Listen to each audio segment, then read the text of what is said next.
Take a look behind the curtain with a real whistleblower and American patriot. Prepare to embrace the uncomfortable truth because this program has no time for comforting lies.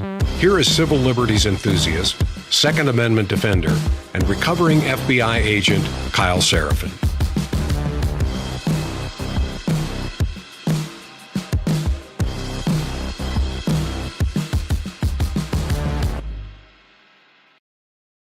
Hello, my friends. Welcome to the Kyle Seraphin Show. Yep, you caught me putting the phone in the Faraday bag. Let's get it going today. Today is Wednesday. It is June the 30th. Today is Whistleblower Appreciation Day. There's a little graphic for you. If you guys follow me on social media, you may have already seen said graphic. It's National Whistleblower Appreciation Day. And my friends are flying to go do some sort of PR moves for some whistleblower group out in Washington, D.C. I will let the boys explain what they're up to on the AMRAD podcast tomorrow, I assume, or maybe it'll be on Saturday. Let me just say, whistleblowers are not appreciated, period. The best thing you can do is shut your damn mouth and go find a new job. If you work for the federal government and you see malfeasance, nothing will change. Chuck Grassley will continue to be 90,000 years old. He will continue to do whatever he does, be like an aging prune-shaped relic. And he just announced that he's going to do a upgraded Whistleblower Protection Act. Seriously, GFY, old man. All these people are gross. They're trumpeting that they are going to basically allow these men to have their careers destroyed. What you see on the screen is Steve Friend and me, and below that would be George Hill and Garrett O'Boyle. The guys, Marcus Allen, same story. If you guys work for the FBI and you tell the truth about something bad, you can pretty much expect that it'll just land right on your face and your family will pay the price. So anyhow, that is the quick update. We've got all kinds of stupidity happening, as is typical. For some reason, I think that the WNBA is the perfect sport for 2025. I don't watch basketball. I don't watch any professional sports. I actually don't much care for watching sports, period. Like even kid sports. I'm not interested. It doesn't seem interesting to me. I used to play sports and now I don't. But the WNBA might be peak 2025. We're going to be talking about a mysterious green object that was lobbed from the cheap seats, landed on the court, didn't disrupt gameplay, but it does actually present a really good analogy for what's going on right now. If we could just focus on the dildo on the court, we don't have to worry about the fact that we have 10 professional basket player women who are unable to throw the ball and hit a 6 foot wide by 3.5 foot tall target, also known as the backboard, from the 3-point zone. I'm not a good basketball player. I might be one of the worst basketball players of any reasonably athletic male. I'm terrible at it. And I'm fairly confident that a team of dudes like me might be decent enough to play against some of these WNBA women who are a foot taller than us. They're freakishly weird looking and they're atrocious at playing basketball. So that's kind of funny. But it's like, don't focus on what's really happening. By all means, focus on the wig or the sex toy that was thrown on the court, because that is the real story. And that's going to bring us to things about Jeffrey Epstein, because new revelations are out. You guys are going to be shocked to find out that they are not. There was a man that went on a shooting spree in New York City. Shocker, gun-free cities, gun-free zones, they don't actually work. We're going to talk about that. The famine that may not be a famine, but it's still important to be a famine, even though the New York Times lied about a famine going on in Gaza. And like I said, we'll wrap up with the WNBA and a discussion about how many things that we actually think we know. It reminds me of Ronald Reagan's statement. The problem with liberals, our friends on the left, is that, it's not that they don't know anything. It's that the things that they know are not so. That is actually true for all of us. And I'm going to play you a little interesting thing about cured meats. I'm a big fan of meats. I'm a fan of cured meats in general. It reminded me of the MSG crisis of the 60s, 70s, and 80s. We're going to talk about that because some of you probably think MSG is still a problem. So we're going to do all of those things and more, all kinds of goofy stuff. Let's talk about my friends over at Patriot Protect real quick. This is not debatable. If you have an online presence, which you do because you're listening to this show, then you are at risk of having your passwords exposed, your name, your address, your bank accounts, your health portals. Anything that you log into on a regular basis can be hacked, but more importantly, all those things can be accessed if they have a data breach. If you want to know that your data was breached, you want to pay for a service that keeps a monitoring eye on that. My friends at Patriot Protect do that. You make yourself a hard target. That's the goal. It's like digital camouflage. It's something that kind of keeps you away so you're not the most common target for the folks. They're going to go for the low-hanging fruit. You don't want to be in that pile of people or on those branches, if we want to continue the analogy. Make sure you guys are doing something to protect yourself. The one that Mrs. Seraphin and I use is patriot-protect.com/KYLE. Again, patriot-protect.com/Kyle. If you sign up for their service, you're going to get two basically constant monitoring things. One is going to be looking for your information and trying to scrub it off the data broker websites. They are always adding them. There are hundreds of people search websites that are trying to post all your personal information out there so scammers can either try to impersonate you or call and impersonate a real company. And then the other thing is the blackout service that scans the dark web and it goes looking for things that have already been sold. So you know if you've been compromised and you can go take steps to fix it. Take action before it becomes a full-blown attack. Take action before you're scammed. And it's not very expensive. It's a couple bucks a month on the annual subscription. You're going to save like 15% by using my name as a promo code. Again, patriot-protect.com/KYLE. Link in the show description. Let's get into today's show.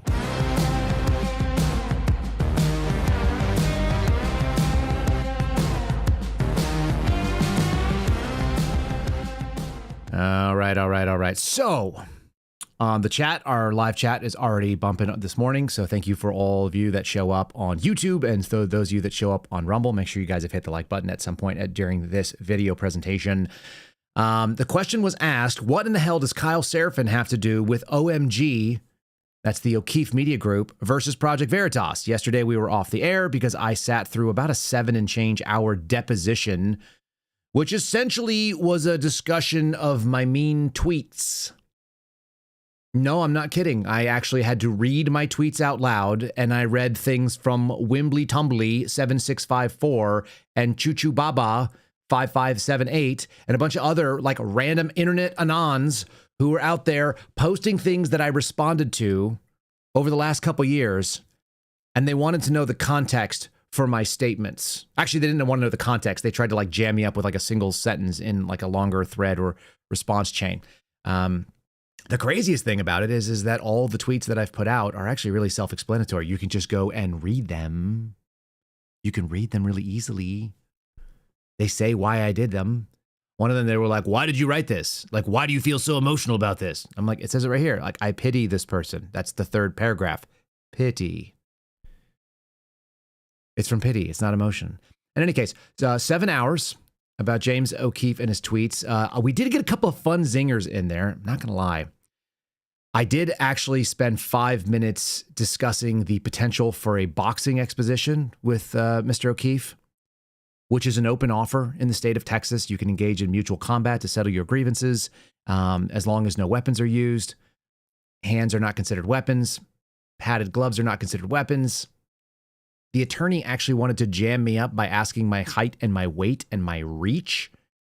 And I knew that he was actually texting James in the background because James was sitting in on this. This was done remotely, so it was a Zoom call, which is even dumber. But I did mention that I have seen James O'Keefe in person. I understand that he's got about 6 or 7 inches of height on me, which means probably more reach. He's got about 40 or 50 pounds on me for weight. And I still find him to be an utterly unimpressive and utterly unthreatening male figure. Hard to say the word man really seriously, more like a boy. So I actually said that, and we actually closed with another invitation that the mutual shitposting, which is what happens when you write mean things to each other on the internet, could be ended with fisticuffs, and maybe we could raise money for whistleblowers. What a fitting things to say today on this July 30th, which is in fact Whistleblower Appreciation Day in the midst of the Federal National Whistleblower Appreciation Week. The appreciation that they have for whistleblowers is they appreciate you letting people know that you are a problem so they can smash you, crush you, destroy you, take away your reputation, take away your preferred career field. So anyway, yeah, it was a trying time. I did see a couple of you left me messages. Hey, where's the podcast? Well, you didn't listen to the end of yesterday's or the day before's, I guess, when I told you what was coming up on the line. So that's the story. There are some more funny little zingers in there as well. including that they shared my address on the screen, which I assume they will use to show my home address at some point in one of James's many documentaries. They will act like it is somehow part of the story to show the place where my children live. And I'll just say, unlike the people who do these theatrical presentations saying that they're not suicidal and that they're, they do love their life and, they didn't kill themselves. I'm going to tell you that we own a lot of guns here, and everybody in my house knows how to use them, all the way down to my 8-year-old knows how to fire a firearm. And if you come to my home looking for trouble, you will find more than your share of it. My wife and I actually discussed pit maneuvers the other day. Whatever that means to you. There you go. All right, so let's get into stories because everything is fake and everything is kind of gay. And the DOJ says that Epstein and the Maxwell grand jury transcripts only consist of law enforcement testimony. I probably could have told you that. What you're seeing on the screen right now, we're going to do a story from ABC News, which is essentially telling you that the DOJ, even though they told you they want total transparency, they're going to give you all of the information about Maxwell, and they are now going to give it to you. They're not going to actually give it to you because it's grand jury testimony from law enforcement. And they essentially say in the story that the entirety of the things that they went to go ask these judges to unveil, it was all already covered in the trial for Ghislaine Maxwell. But what I did show you is a view of the Google image search. I went looking for a picture of Jeffrey Epstein. Sometimes the stories that we grab have pictures and then they have a headline. And as you know, I'll put them up and they look something like this. This is the picture from the article and that is the headline from the article. But oftentimes, different websites choose to have shorter stories, or they don't have an appropriate picture, or they have some video running that I don't want to use and I don't want to grab a screen. So I go looking for my own picture. And this is the Google image search results for Jeffrey, just the word Epstein. And so the first picture is, shocker, Jeffrey Epstein and Donald Trump. The second is Epstein by himself. The third picture is Jeffrey Epstein and Donald Trump and two ladies, including Ghislaine Maxwell. Fourth picture is Epstein by himself. The fifth picture is Jeffrey Epstein and some lady and Donald Trump. In fact, in the top 8 results, 4 of those results include Epstein and Trump. Now, this is pretty obviously a smear. This is pretty obviously something going on in order to try to show that Donald Trump is not the guy that he says he is. And I just found that to be interesting. Hence, I shared you the image results. Most of you probably are not searching for images of Jeffrey Epstein on a regular basis. It doesn't actually affect your life. But because I've done this multiple times and I continue to see the same pictures, as far as I can tell, Jeffrey Epstein and Donald Trump have pictures or videos together on like no more than about 5 or 6 occasions. That may not have been, they may have been, very close friends for all I know. But it was 20-something years ago. They certainly aren't that well publicized. And the number of events or the montage of times when you see them interacting, Donald Trump is only wearing about 5 or 6 different ties. So his outfit is almost always the same in all the pictures, leading me to believe they come from the same events and the same few publicized things. What you don't see on there, as you guys are appropriately mentioning in the chat, is you don't see Bill Clinton or any of the other sort of like Democrat types. It's all Donald Trump all the time, or Epstein by himself. Very interesting. Let's just read this story just a quick little bit so I can tell you, when I said that nothing was coming in March and you weren't going to get the files, it turns out I was probably right. Justice Department revealed overnight that there are only 2 witnesses who testified in the grand jury proceedings before the 2 grand juries that investigated Jeffrey Epstein and Ghislaine Maxwell in New York, and said that much of the grand jury testimony was consistent with the accounts that were already made at the public trial. The DOJ faced a deadline by the Southern District of New York judge to submit a memorandum in support of unsealing the Epstein and Maxwell-related grand jury materials. Here, there was one witness. It was an FBI agent during the Epstein grand jury proceedings. There were 2 witnesses. They were the same FBI agent from the grand jury in Epstein, and then a detective from NYPD who was a task force officer essentially loaned out to the FBI on the FBI's Child Exploitation and Human Trafficking Task Force during the Maxwell grand jury proceedings. So what you have is a total of 2 individuals that testified in both of the things that are looking to be unsealed in New York. And this is actually fairly common. If you guys don't know how grand jury works, if you've never been on a grand jury, I'll kind of explain it to you.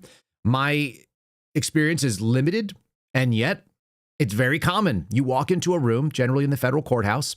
It is sort of an auditorium style seating or stadium seating. So lower levels and then above and above, kind of like a little lecture hall where you might have like a college course. There's a projector behind where evidence or exhibits can be shown. And then there's a front seat where you swear in. On the left of me, when I went in, at least for the last one that I can remember, we walked in there, sat down. I was sworn in by the United States attorney. You tell them that you're going to tell the truth. In front of you is a panel of ordinary citizens, the people who are the grand jurists. You then are asked a few very open-ended questions, which you do a synopsis of the case. The case that I was actually being questioned on, that I testified in for this grand jury, was not my case. In fact, it was a local law enforcement case that the federal government had picked up. I read through it. I knew the basic parts of it. They would ask me questions. If I didn't know, I said, do you mind if I refer to my notes, run through the notes, find out, okay, yes, well, the gun was found in this place and so on and so forth. Do you know what kind of gun it was? Yes, it was a Glock 26. Do you know what kind of capacity that has? Yeah, it's 10+1, blah, blah, blah, blah, blah. You do all that. This is the story. These are the things. This is all I know.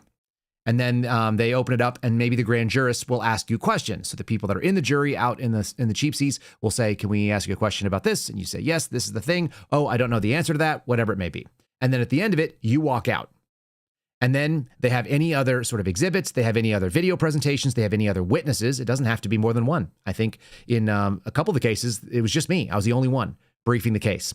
And then I leave, and they often want not the case agent or not the investigating officer or detective, because they want someone that is different in the grand jury than when it comes to the actual testimony that happens in the main court.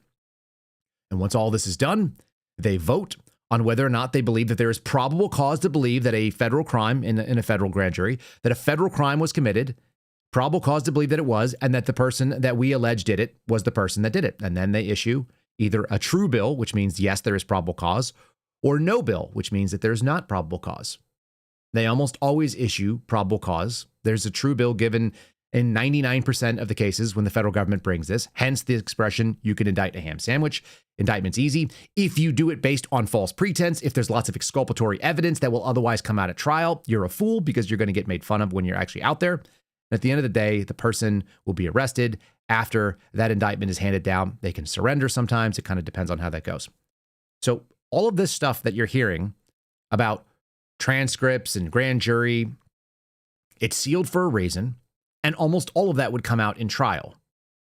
And it would usually come out in a better format. They don't give their best stuff in grand jury. They just say this is the evidence that indicates there's probable cause. They have to meet the burden.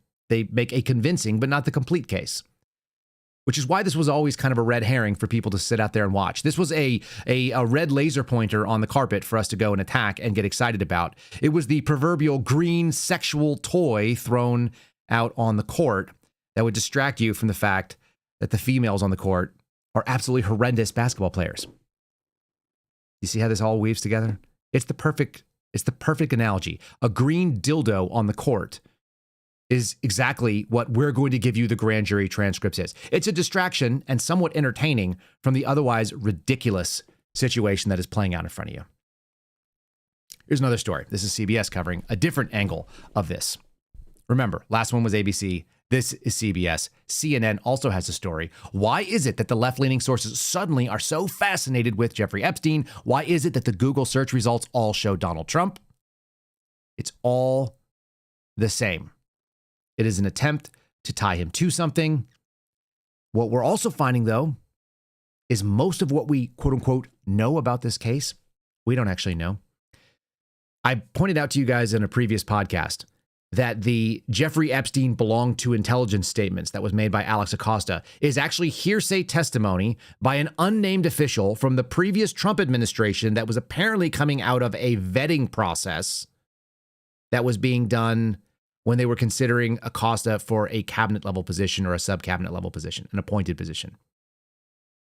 So that's not factually true. It hasn't been established. It's been claimed by someone who claimed to have heard it from a guy that also hasn't gone forward and claimed that in public. It's not even his own words. And even if Acosta came out and said it, it would still be hearsay, because he doesn't have any evidence of it. It's just something that he apparently overheard or someone told him. If you report on something that someone tells you, it's hearsay. If someone reports on you talking about the hearsay, it's double or triple hearsay, because by the time it all is out there, the people that are reporting, the person who was reporting, the guy who supposedly heard the thing, we are now in a game of telephone that is so ridiculous that we don't actually know anything about it. It may be true. It may be true that Jeffrey Epstein was involved in intelligence work. There's a lot of strange things about his money and about the way that he rose into prominence and how he ended up with all the assets that he did and the people that he rubbed shoulders with. Intelligence connections might be one answer. But I think what we're understanding is that there is so much here that is drummed up that is distractionary that no one even knows. This is CBS News. They investigated the Jeffrey Epstein jail video showing new discrepancies. This is a story that was released yesterday. And they're saying in the weeks after Jeffrey Epstein died at the Metropolitan Correction Center in Lower Manhattan, it was in August of 2019, then Attorney General Bill Barr said that after his personal review of the surveillance footage, that it clearly showed no one entered the area where Epstein was housed, leading him to agree with the conclusion of the medical examiner that Jeffrey Epstein had died by suicide. Remember, this is one of the first black eyes that the Trump DOJ, the Trump FBI, has had to deal with. And do I think that they are actually managed or run by Donald Trump? Absolutely not. Of course not. But you're seeing two guys desperately acting like they did. What's crazy is the vision that you're seeing on the screen. And right now, folks, if you're just tuning in, you should check out this picture. It's the shot of the security camera footage. You've probably already seen it. Let me describe it to you. There's a banister on the left. There's something behind the banister. On the right are two doors. One of them is marked 4-6. There's a door that's basically center. There's a door to the right, and there's a telephone on the wall. And there's a camera that's obviously mounted with a wide-angle lens above it. And you've seen all the AI videos, if you're like me, you've been online, you've seen the AI videos of someone going into that cell marked 4-6, and you've seen fake videos of Hillary Clinton going in there. You've seen fake videos of the Jews going in there and killing him. Like, everybody has done it. You've seen fake videos of Epstein getting out of that door marked 4-6 and running down the stairwell and disappearing into a car in the back in an alley waiting, all those things. You've seen all that crazy stuff. Do you know that door that you're seeing, the most prominently seen thing in that video, that's not Jeffrey Epstein's cell. His cell is behind that banister. It's about center in this picture. It's just behind where the trash can is that is in the middle of this video. Do you guys realize that? The thing that you're seeing, it's not even what you thought it is. So the thing that you were watching is not what you thought you were watching, and all the fakes are obviously silly. All right. The claim has been repeated by other top officials, including FBI Deputy Director Dan Bongino, who said on Fox News and Friends in May that there's clear video, clear as day, that he's the only person in there and the only person coming out. But a CBS News analysis of the video the FBI made public early this month reveals that the recording does not, in fact, provide a clear view of the entrance to Epstein's cell block. It's one of several contradictions between the official descriptions of the video and the video itself. Now, this is distractionary as well, in my opinion. This is a dunk on Dan Bongino. But I think it's appropriate because he went out and said things that are not true. He said things and acted like that we were going to get raw video footage from a camera that clearly showed something. He said it was clear. Direct quote, there's video clear as day. He's the only person in there and the only person coming out. That is not the case, unfortunately, for him. It is a distorted video. It is a grainy and pixelated video, and they released an edited version of it. And that has been concluded by multiple sources, Wired Magazine, and now you've got CBS.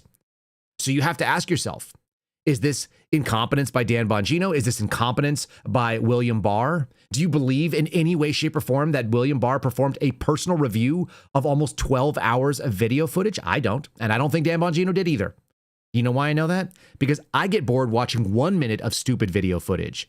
And if you've ever had to do this for a living, the people who have to do the grunt work of staring at a screen for hours is the lowest level person. It's not the deputy director of the FBI.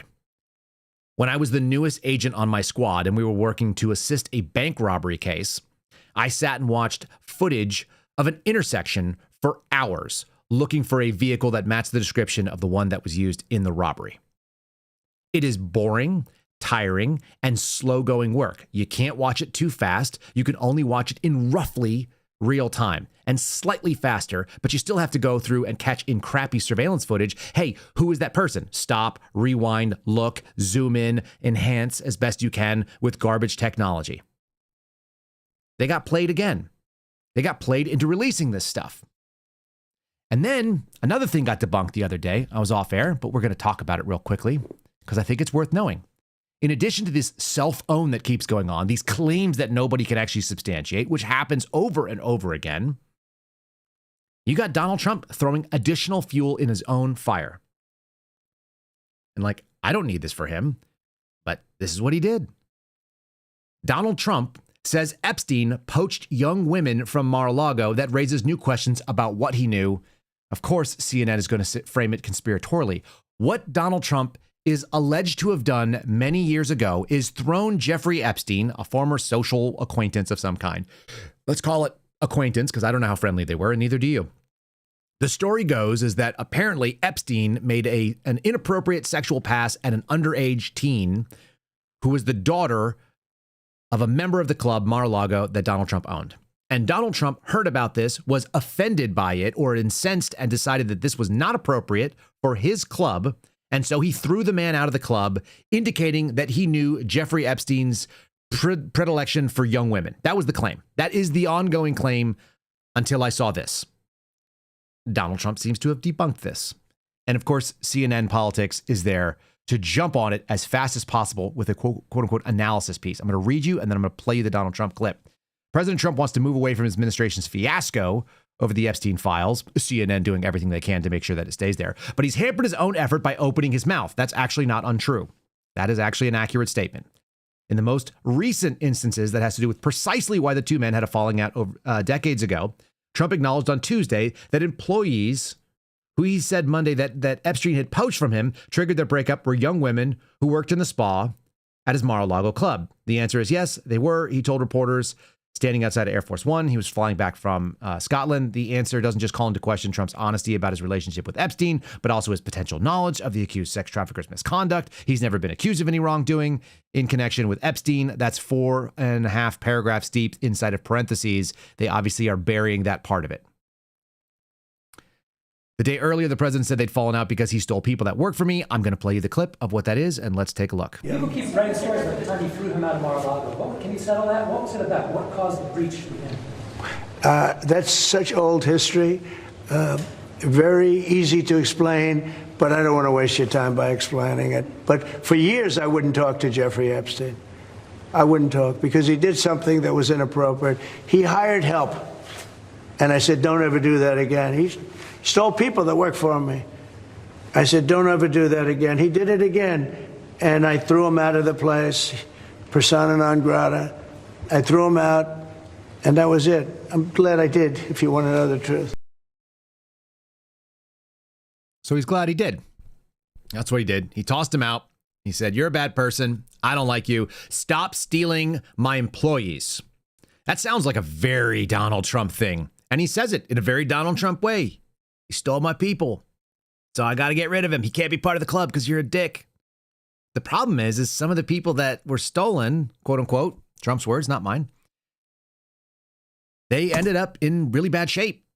Like this one, didn't you just hear that the breakup hinge on young women who are working in the spa at the Mar-a-Lago club? One of them was Virginia Roberts. What's her last name? Giuffre. I think that's right. I'm mispronouncing it, and I apologize about that. Here she is talking to CBS about it, explaining that the real villain actually was Ghislaine Maxwell. By the way, the only person that's actually in prison for this, as Epstein is now deceased. And that's the person that DOJ is apparently looking at pardoning and letting out for information just to make this scandal go away. All of this is making it worse. It continues to make it worse. This is ultimate Streisand effect. This is like how not to handle things in Washington, D.C. when you have a scandal. Virginia, how did you meet her and what was her pitch to you? I'm working at Mar-a-Lago, loving it. I'm working in the spa area. I was reading about anatomy and massage, and that's when Ghislaine came up to me and said, oh my God, you're reading a book about massage. And, you know, long story short, she told me that she knew of a man who was looking for a traveling masseuse. And if he liked me, then I would get educated and I would become a real massage therapist.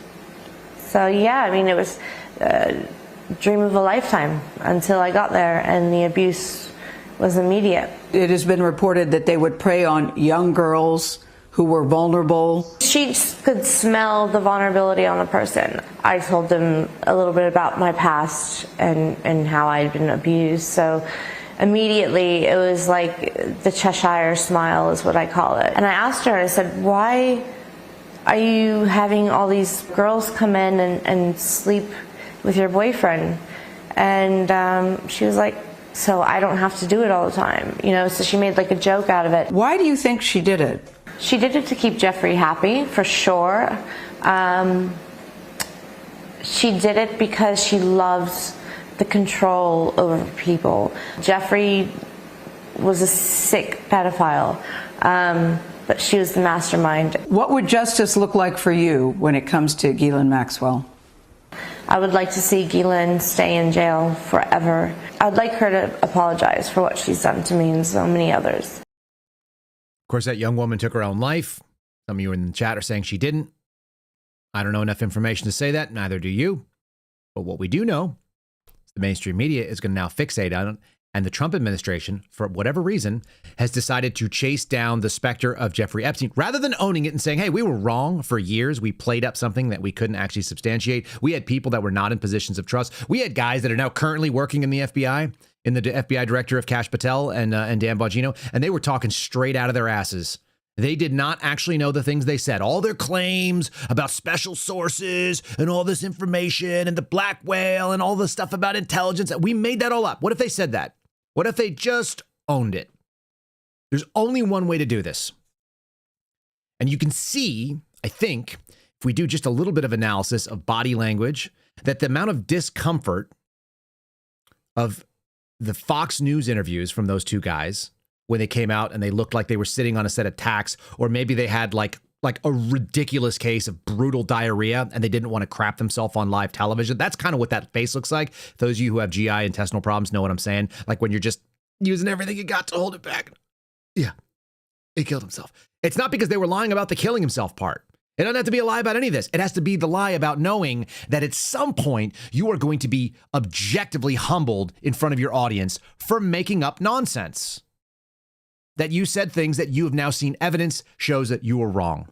And all of this talk about a guy who was convicted in the allegations about Ghislaine Maxwell go 1994 to 2004. They're 21 years old.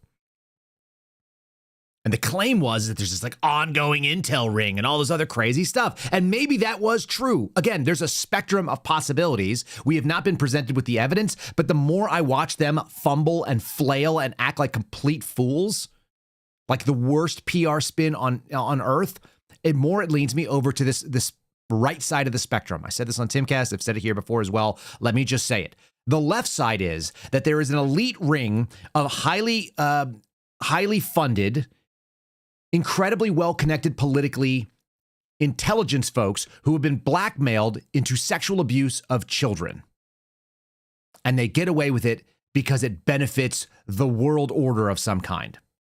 And on the right side of it is the people that are currently in your government are incompetent and lied for clout and said things in public that are not true. And now they would have to eat their words. And that would be very humbling. It's somewhere in between this horrible thing happened and we let a bunch of people get away with abusing children for decades, or your government lied to you and the people who are in your government are embarrassed that they are liars. One of those sounds like it's always true. The one over here, the elite pedophile ring of things, that's a little bit conspiratorial for me. There's a lot of like gaps that have to be filled in that I don't have evidence of, and neither do you. How do you know, Kyle? I just know you don't, because it's not available. I went looking for it, and so have you.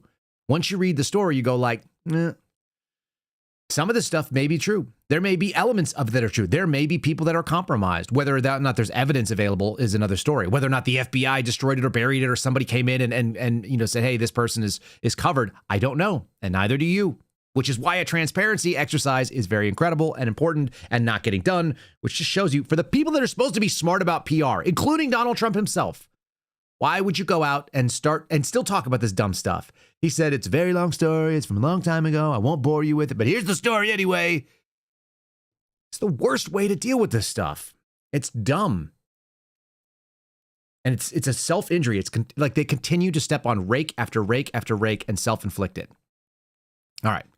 Rakes make me think of yard work. Yard works reminds me that every time I go outside, I'm bringing one of these with me. It's a Patriot cooler. This one is full of coffee. This is what keeps us going. This is what fuels the show. Yes, I had one sitting for my deposition all day yesterday. In fact, I think I had this one. I actually almost left it on the table there. If you guys want your own Patriot cooler, and you should, it's a superior product to the other ones that are out there. It's patriotcoolers.com. It's superior in aesthetics. It looks better. It's packaged better. It's sold by people who are better.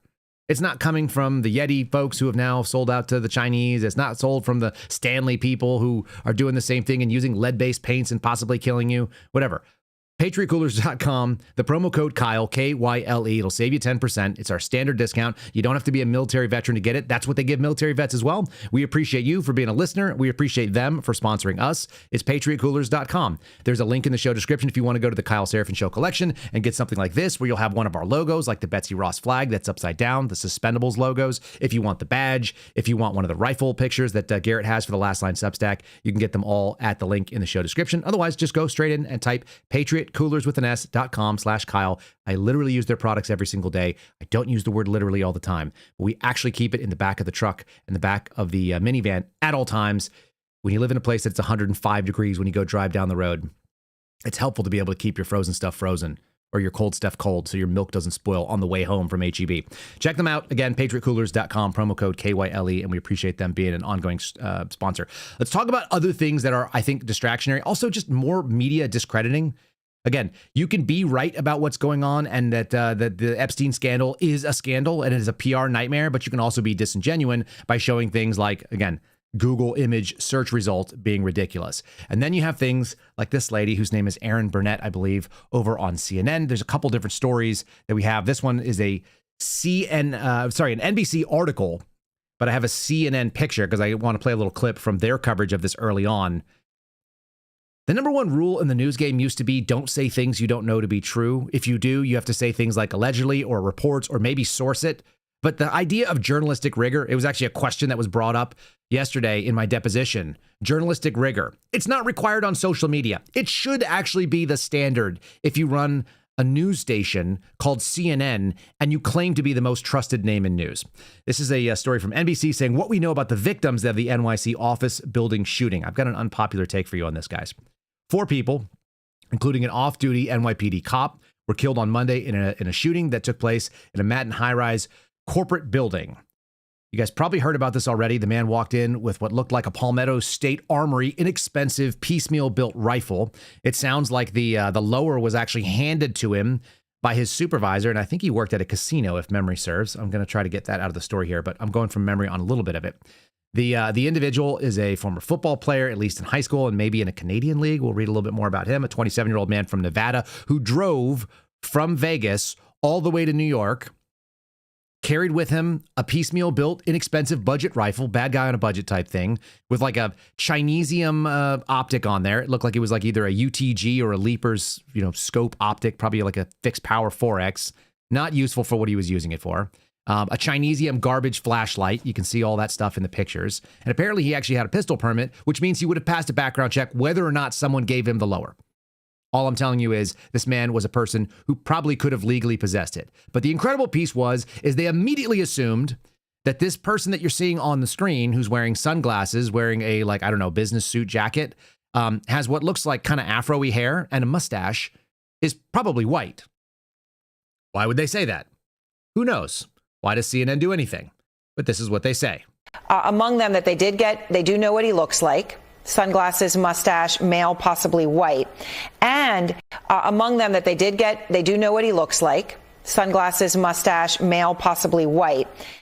Yeah, possibly white. That's pretty good. Again, we'll leave his image on the screen here. He entered the building at approximately 6:30 p.m.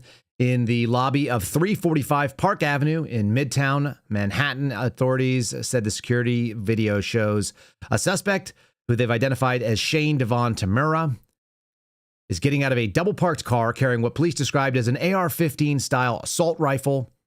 It's not an assault rifle. It's what they call an assault weapon. It's simply the term in the industry is modern sporting rifle, MSR. He's carrying an AR style rifle, but probably not an AR branded. Again, it looked like a Palmetto State Armory lower and then piecemealed, kind of like what we call a Franken build in the business.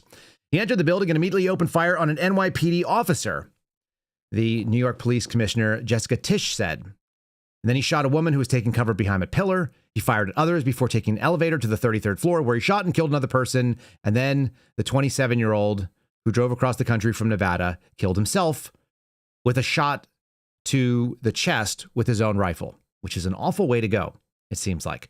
It was also speculated that he was carrying an M4 rifle, which is the military variant. That's also not the case. Palmetto State Armory does not provide any M4s. They don't make them. Again. Among them that they did get, they do know what he looks like. Sunglasses, mustache, male, possibly white. All right. And so he left a note and it said something like he might need to have an evaluation. He believes that from playing football that he might have chronic traumatic encephalopathy, which is CTE. This is the brain disease that is linked to repeated hits in the brain. So apparently he shot himself in the chest so that his brain would be preserved. This is some allegations that are out there. Too early to say whether that's true. The motives unclear, et cetera, et cetera. The thing that I fixate on, and you guys know that I always fixate on things that are different than what everyone else talks about. They were focusing on the victims. 2 of the 4 people that died were armed responders that were put in place to actually handle this situation. This man walking in broad daylight with a rifle in his hand, he's not concealing it in any way, shape, or form, nor could he. He's got what looks like a pistol brace on there from what I'm seeing on the screen. And it wasn't a full 16-inch barrel. So he's got one of these quote unquote, pistols, which means it's a shorter rifle. Or it is legally a pistol, but it resembles all the characteristics of a rifle. The thing that's crazy to me is the first thing he did was shot a cop in New York City, a man who was an immigrant from Bangladesh who had been on the force for 4 years, and he was working in an off-duty capacity as a cop. Imagine thinking that having a police officer in the lobby of your building was causing you to be safe, and then seeing this story and realizing that that is not true. The second thing is they had an additional security guard, and both of those people were killed as this guy rolled in. So where was the situational awareness? Where was the ability to respond to the threat? Where was the training coming into play? That armed bad guy comes in and you can't solve business. There are 2 armed responders there. One that's a theoretically professional security guard. The other one being a cop with 4 years on duty, which is not an insubstantial amount of time, doing off-duty sort of moonlighting jobs, and he was in uniform. It's a tragedy that this man is dead. It's a tragedy that anybody was dead. It's a tragedy this guy decided to drive across the country and do this. But it should remind you that arming yourself is the only way that you can actually ensure, because you have absolutely no idea what the level of training of law enforcement looks like. You don't know if they're capable. You have no idea if they're bringing the actual skills that you hope are represented by a badge and a duty belt and a gun and all those extra magazines and all the extra crap they carry, the tasers and the batons and the pepper spray and the handcuffs and all of that. It might mean nothing, because simply carrying a gun for a living does not mean that you are proficient with a gun. And the only person that can control that one variable is you, which is kind of a sad thing to think about. It's why you have to take personal responsibility for all of this stuff. You have to take personal responsibility for your own safety. You have to take personal responsibility for your own actions. You have to take personal responsibility for your inactions. If you choose to fly like I do when I go to Dulles, and I'm generally unarmed from the time that I'm in Virginia to West Virginia, like when I went out for Timcast the other day, I'm not armed. If something happens, it's just me. I'm only exposing myself. I don't go places with my family unless I can be armed. And you may have to make those same choices.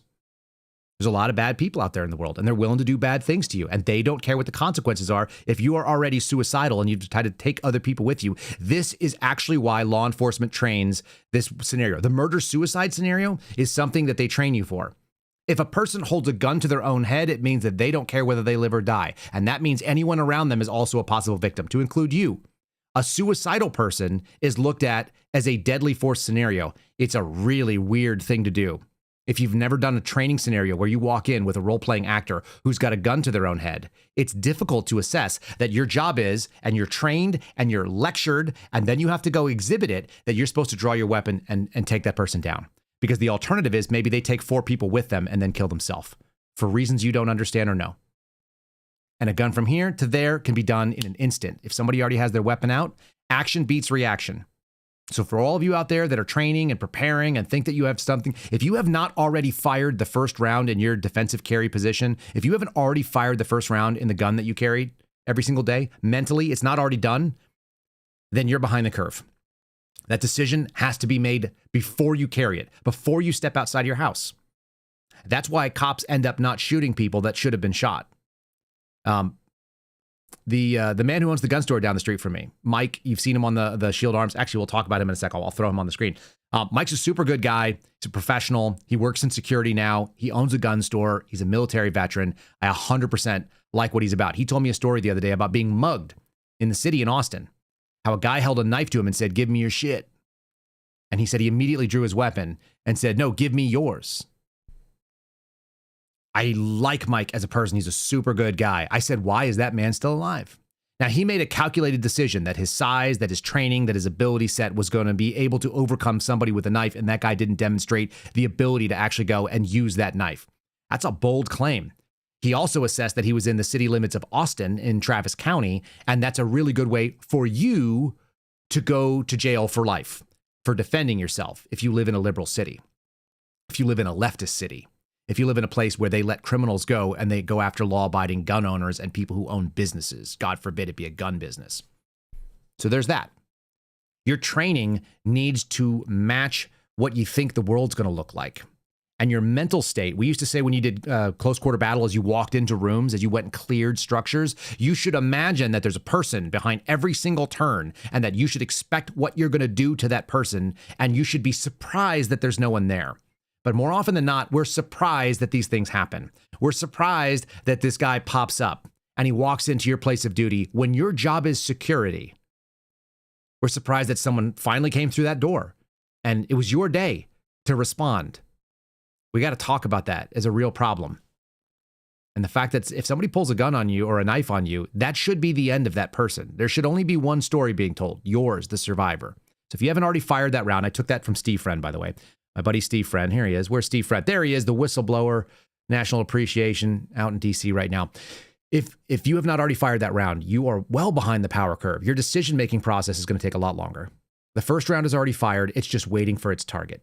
And luckily for you, if you actually end up living a whole and natural life and dying before that round actually finds its target and the target goes on to the next person, that would be the best case scenario, that you don't have to use it. But it should already be a decision you've made. Let me talk about my buddies at Shield. Since I brought up Mike, I'm going to bring him up. He's one of the few people that actually have a video on from locally. Mike's on the right there on that video. This is Shield Arms. They're my friends up in Montana. They are outside of Kalispell. Good people making an outstanding product. I carry their magazines every single day for increased capacity in my Glock 43X. If you guys want to do the same thing, you should. It'll fit in a Glock 48. You can get one for a Glock 43. You can get them for some of the other weapons that you might have. If you're a Glock person, if you're a SIG person, they have some extended base plates, and they make an outstanding AR platform. Theirs are much better than that doofus shooter that went in there and killed people in New York. They make a folding brace or stock option, so you can actually fold the buffer. It's integrated into the lower. It is the best lower that I have. I've got 2 of them right now. I probably own, 10 or 12 ARs, but theirs are some of the nicest by a long shot. And the way that they thought them through, anybody who knows about these guns likes them. So check them out as a complete product. They also make them fully fleshed out, so you don't have to go out there and do a bunch of upgrades after the fact. You just buy them as is. ShieldArms.com, promo code Kyle, save yourself 5% on the buy. Their soft goods are really good, as you're seeing on the screen here. They make a really good chest rig if you're looking for a bug out option, if you're looking for something that's survival to carry medical and mags and comms and whatever else you might need. Licky Chewies is what we used to call them, the eye snack. All their stuff is really well made. They're thought out by smart people. The people who work these guns, the 2 company owners are both shooters. That's not common in gun companies. Usually it's people that want to make money. The owners are shooters. One was a Army marksmanship unit guy. The other guy was a competitive shooter and a tech dude. And then they hire shooters. They hire Green Berets and others that understand how it's about. If you know anything about Shield Arms, they're a small company. They're legit. There's the SHOT Show that I attended with them. They sponsored me coming out there, or they gave me a ticket, which I really appreciate. Check them out. They're good people. Go send them your money. If you're going to buy something in the firearms world, consider them first. Consider Mountain Partisan for the soft goods as well. Solid folks. And again, link in the show description as usual. One of the things, I don't know that they've paid me a whole lot of money, but they've given me rifles, which is as good as money for me sometimes. So I'm a big fan of the way they do business. I want to tell you more about media lies and nonsense. We are getting to the NBA thing. It's almost more symbolic than anything else. I grabbed a couple of different clips here, but we're going to do that. And then I'll do something on Whistleblower. These people continue to lie. They don't give a rat's darn about it. And I'm going to give you a couple of different examples. Do you remember how we just had a media tour by Jake Tapper and the folks at CNN about how they were deceived by Joe Biden, that everyone told them how brilliant and capable and how fast and smooth and how slick and how he was doing dunks and shooting 3-pointers in the middle of all the staff meetings? You remember that? Maze Moore over on X does great video archive compilations. He is my memory center for things that have happened on the internet or in the world. And this is a clip from Donald Trump's, this is a mega clip of questions being asked of Donald Trump's personal physician in his first term. It's just a quick reminder that probably white, possibly white, talking about a shooter that was clearly a black man with an afro. That's the standard. And it should remind us to be skeptical. It should remind us to look past the laser pointer and the dot or the dildo that's being thrown on the screen. All of this stuff is to remind us. It's to remind us that the distraction is the point. And this is theatrical. And it should be embarrassing for these people. Listen to this discussion of Donald Trump's health. We're going to talk a little more about health in a second. Explain to me how a guy who eats McDonald's and fried chicken and all those Diet Cokes and who never exercises is in as good a shape as you say he's in. You mentioned that you gave the president a cognitive test. Was that the mini mental state examination or the Folstein test? Or if not, can you tell us what specific cognitive test? Do you have a life expectancy range for him based on his results? Number two, what exactly does the exercise and eating plan look like? Is it you're going to put an elliptical machine next to the bedroom and he's going to use it? What does that look like? And then also number three, did you see any evidence of bone spurs, which the president said that he suffered from? There isn't anything that's a part of the president's health records or his overall physical fitness or any medications that he's taking that you're not permitted to tell us. Is there anything you're keeping from us for privacy reasons? Can you say, given that there's scrutiny of what was overlooked at the time with President Reagan in terms of Alzheimer's and things he was then known to suffer from at a later date, can you say that whether the test that you ran would exclude any of those things and what the possibility of overlooking something like that would be? Are you confident of his prostate health? You recited a very low PSA. You're certain that's not a product of finasteride masking? A waist measurement for the president. His weight, I think he's at 239, right? I think it's just shy of obesity. In continuing his physicals in the future, will you also continue the cognitive test? It's recommended that most baby boomers get screened for hepatitis C. Did you do a hep C test or has he had one previously? I mean, this is a very informed panel of questioners, isn't it? Look how inquisitive and interested they are. They just really want to get to the truth.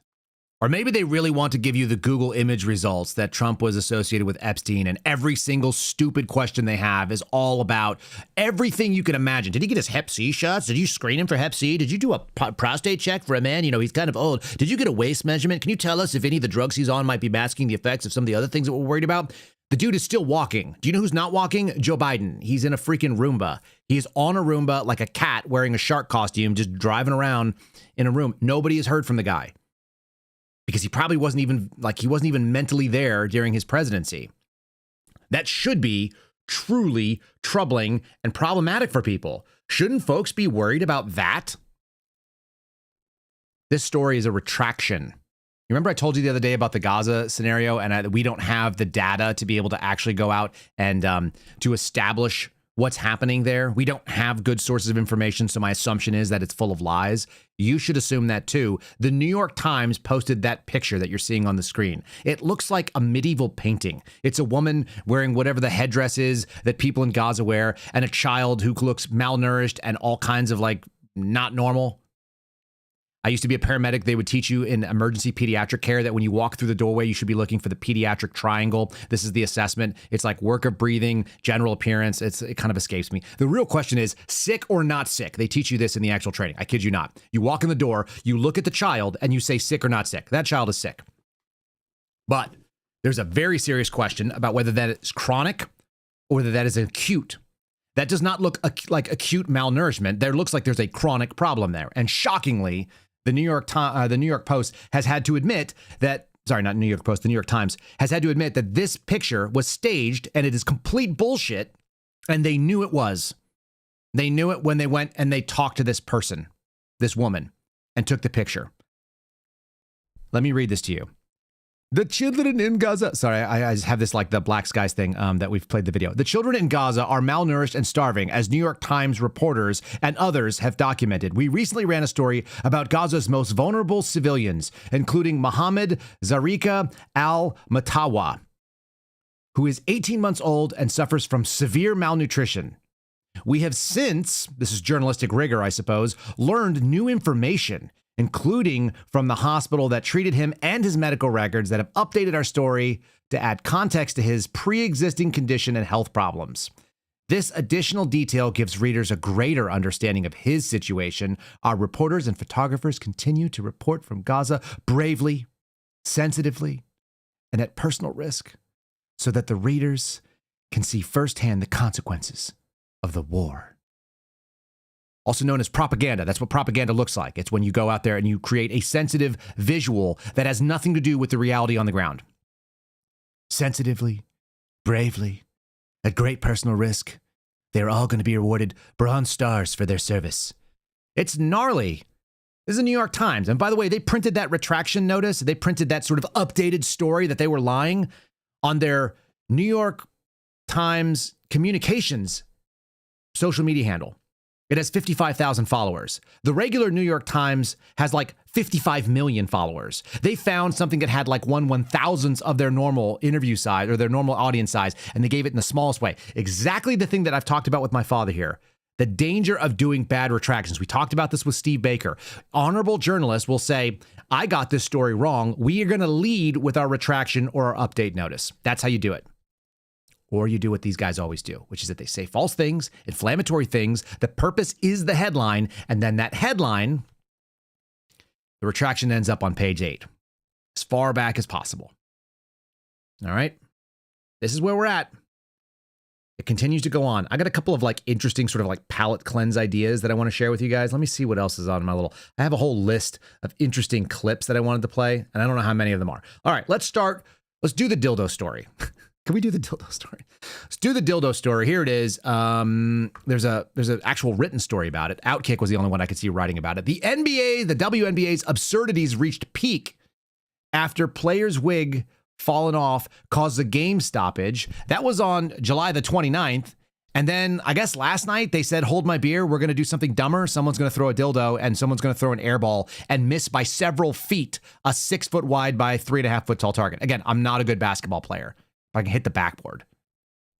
And I don't play basketball. And I'm not a professional. No one's ever paid me for anything. The WNBA halts the game after a neon green sex toy is tossed out on the court. So part 1, 2 days ago, they were like, oh yeah, some lady had her wig fall off and we threw a fan out for laughing at her. I have that. And then the second story goes, yeah, we're going to have to do something else. Should we do the wig story first? Here's the wig story. I'll just jump in on the side of the screen. Here we go. It bounced around a lot, but at the end, it went through the rim. Oh no. Oh no. Her wig comes off. Oh no. They're not going to show it on the screen. She's going to go head to the back. Get the. Oh no. She has a 2 foot long, 3 foot long braided Timeout wig. called for malfunction. Copper to deal with the malfunction. What? That's how I know that they're professionals. They have fake hairdressers, whatever, fake hair items. Shakira, beautiful pass at Christie. It was a beautiful pass, right? And barely made it in. Just what she's been able to do. Sloppy hit. Okay, now watch. They're going to throw the fan out here in a second. This is like 1 minute into the clip here. And now they have an issue with a fan. The fan's issue was that the fan laughed and heckled when someone lost their hair. As Phoenix's bench had an issue, they're You're going to see someone from the event center Tibbetts point out lecturing which a fan it is, about what they can and laugh about. Like they so don't even have that enough people security in the here arena at in the Care first First place. Arena can have that dealt with.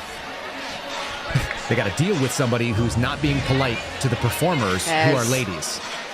Here we go. Ready? Waiting to get back to play here. Everyone's like, oh, can we delay any longer? The officials so are you now got a fat talking to black arena lady with a security shaved here. head that's blonde hair, and she's talking about this person's not allowed to laugh.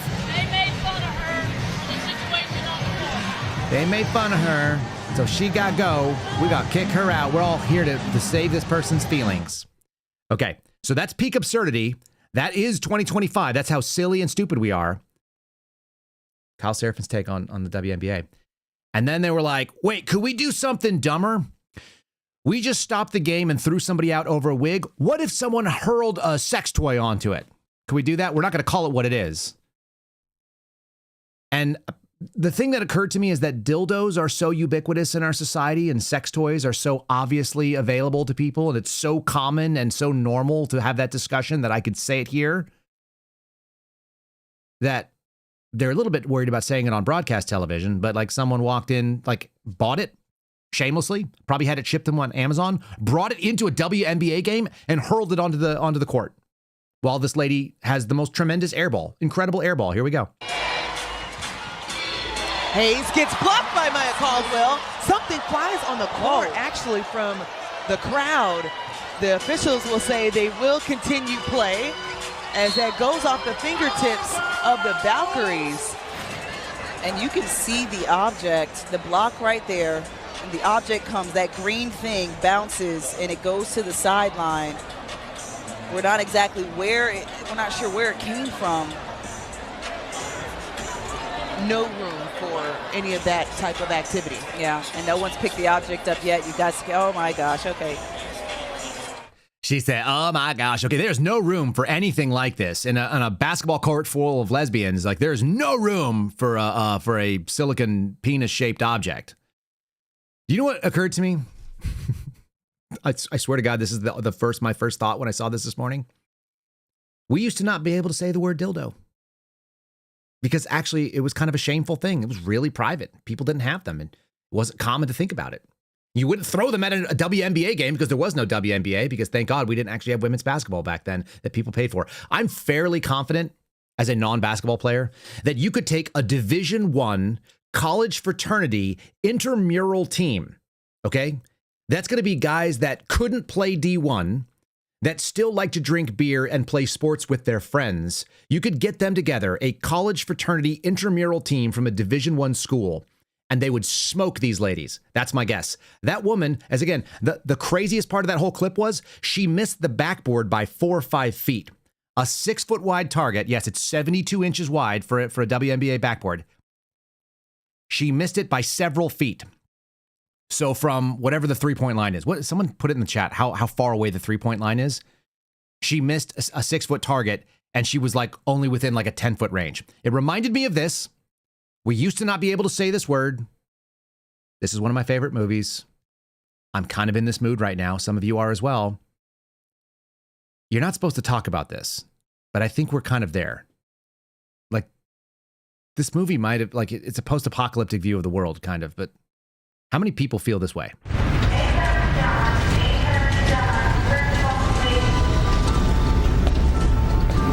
Was it ticking? Actually, throwers don't worry about ticking because modern bombs don't tick. Sorry, throwers? Baggage handlers.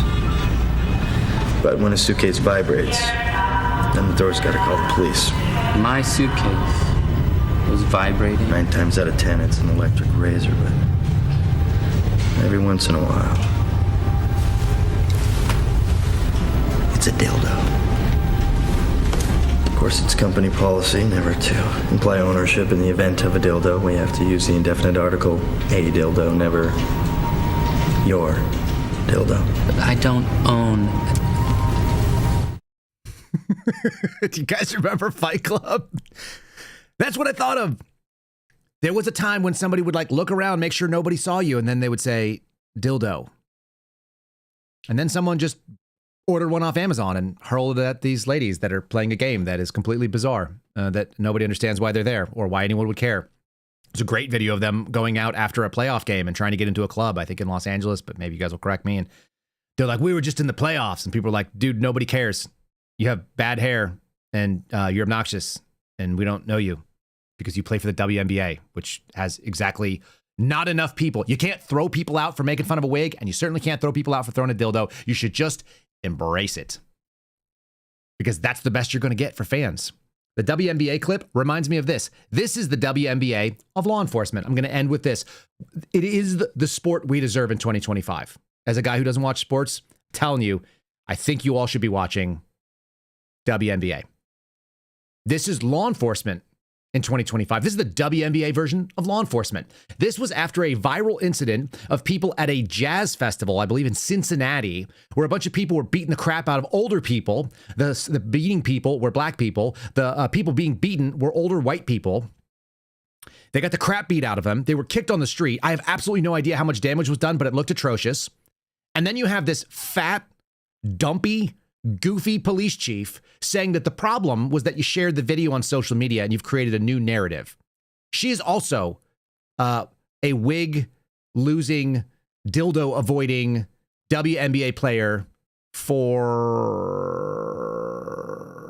law enforcement. I, like many, woke up Saturday morning to the video. The incident occurred.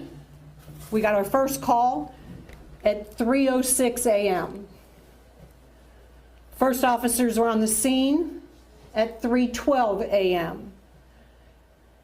Based on the body cam footage that I've watched, that response time is completely acceptable because the downtown area still had traffic congestion from all of the events.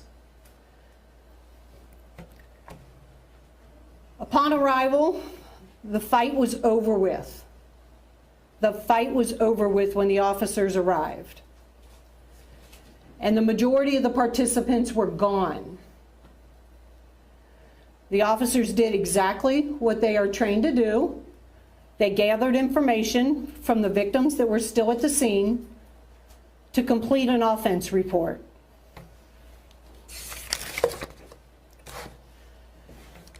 I will tell you, at this time, we have victims and suspects identified, and we have charged 5 people in this offense.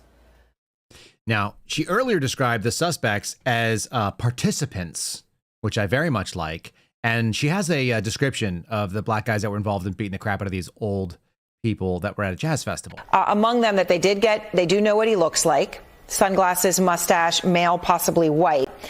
So there you have the description. Just kidding. That's the shooter in New York. Same sort of energy. Pretty gross. I mentioned to you that a lot of the things that we think we know, we actually don't know.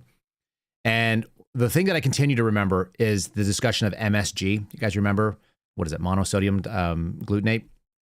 MSG was victimized. It was sort of like a reason why you didn't go to eat Chinese food. There was this whole epidemic of talking about getting these headaches from eating Chinese food. This is something I grew up with in the 80s. Everyone was like, oh, MSG is super bad, when in fact MSG is just like regulated the same way that table salt is, and it comes from all kinds of terrible studies that actually had probably nothing to do with it.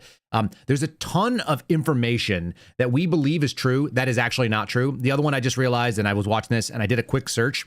It's about nitrites, which you find in certain bacons and various cured meats. This is another one of those things that's been demonized. This is new information knowledge. This is yet another reason that we should try to like really vet our information. Our skepticism should be so high for everything that we've been told. Nitrites have been used to preserve meat for 5,000 years of human history. And yet you think that, many of you probably think that they're a real problem. And you probably go and try to find things that don't have them in them. I know I have thought that. I have never looked into it.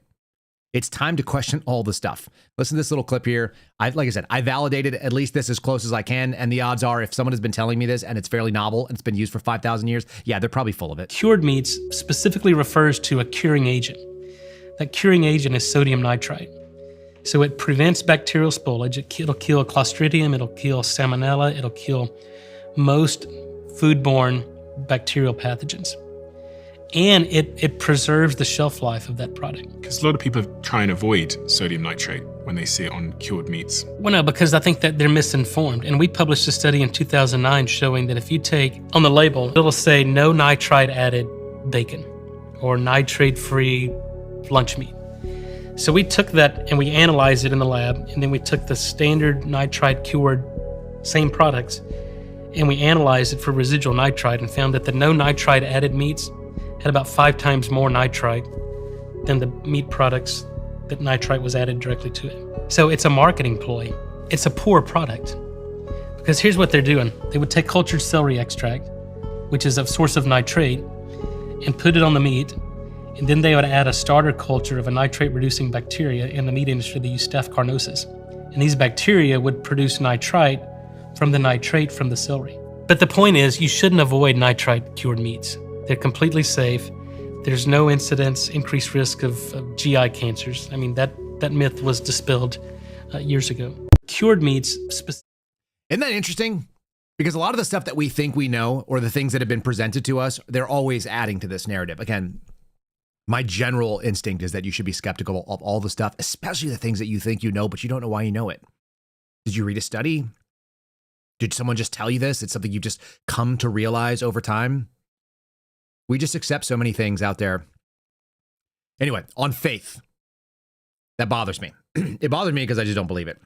All right, lastly, this is one thing that I'm going to use to just kind of end the show today. Before we do, let's go ahead and say thanks to the folks who are watching. So make sure you guys have liked it. If you're watching over on Rumble, please thumb up. If you're watching over on YouTube, same story. We appreciate it. If you're listening on Spotify, or if you're listening on iHeartRadio, or if you're listening on Apple Podcasts and you're catching those ads, we are getting paid for them, so I really appreciate it. I have no idea what they're ad running. I've been trying to eliminate some of the categories, so if you get some dumb ones, let me know, and I'll try to get those kicked out. But at the end of the day, I appreciate you guys sitting through an ad on that, and it does actually financially benefit us, so it's another way to monetize this platform. You can get there by going to KyleSerafinshow.com. You can share the Spotify show. I think if you're a Spotify premium, you don't actually pay for those. You don't hear any additional ads, and we only run like 2 or 3 here on our own. So end of the day, we appreciate you guys. I hope this is valuable content to you. I want to give you this. This is a reflection by a guy named Rob Henderson, and he's talking about the thing that we think we know. Most of us think that we know who's the problem, who's the bad guy, who is out there deceiving us. And again, I think we're always seeing a frame story. How many times have you heard that the story in America, the sort of the commie framing of it, is that we have the haves and the have-nots? I want you to consider this as a reframe, and we'll talk about it more in the future. But the idea that it's between the haves and the have-mores,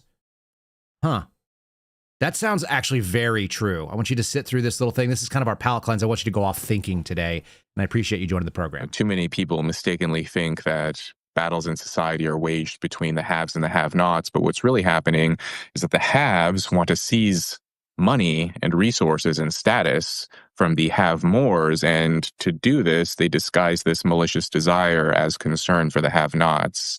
You even saw this in New York recently, where Mamdani failed to win the support of the poor and the working class, but he did win the support of the upper middle class.